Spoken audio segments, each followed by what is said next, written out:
ভালোবাসা আসলে অসম্ভব সুন্দর, যা দেখা যায় না, ছোঁয়া যায় না, শুধু একান্তভাবে অনুভব করা যায়।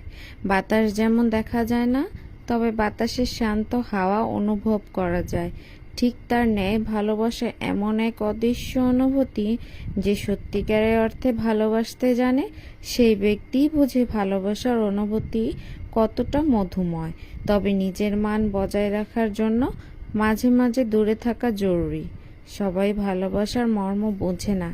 বেশি সহজে পাওয়া জিনিসের মূল্যকে অন্যরা কখনোই সঠিকভাবে ধরে না। আয়নার কাঁচ যদি ঝাপসা থাকে, নিজের মুখটাও স্পষ্ট দেখা যায় না। ঠিক তেমনি মনটা যদি পরিষ্কার না থাকে, তাহলে কাউকে আর ভালো মনে হয় না।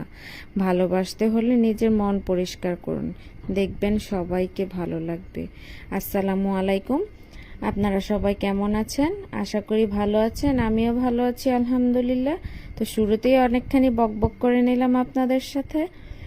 প্রথমে তেলের মধ্যে পেঁয়াজ কুচি দিয়ে দিয়ে সুন্দরভাবে ভেজে নিয়ে পানি ঢেলে দিলাম। আজকে লাল শাক দিয়ে বাটা মাছ দিয়ে রান্না করব, ঝোল ঝোল করে। তো সাথে জলপাই বাসায় ছিল না, তো এইভাবে মাছটা রান্না করলে একটু টক দিলে আরও বেশি মজা হয়। তো এইভাবে রান্না করলেও অনেক ভালো লেগেছে খেতে।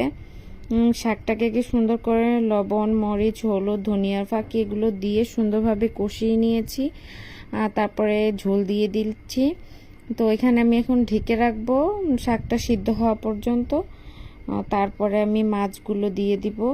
তো এইভাবে রান্না করলে অনেক মজা লাগে খেতে। আপনারা যারা খাননি, বাসায় একবার হলো ট্রাই করে দেখবেন। লাল শাক দিয়ে, মাছ দিয়ে, জলপাই সাথে দিয়ে ঝোল ঝোল করে রান্না করলে অনেক ভালো লাগে। শীতকালে তো এইভাবে অনেক ভালো লাগে। তো আজকের মতো এই পর্যন্ত। সবাই ভালো থাকবেন। আল্লাহ হাফেজ।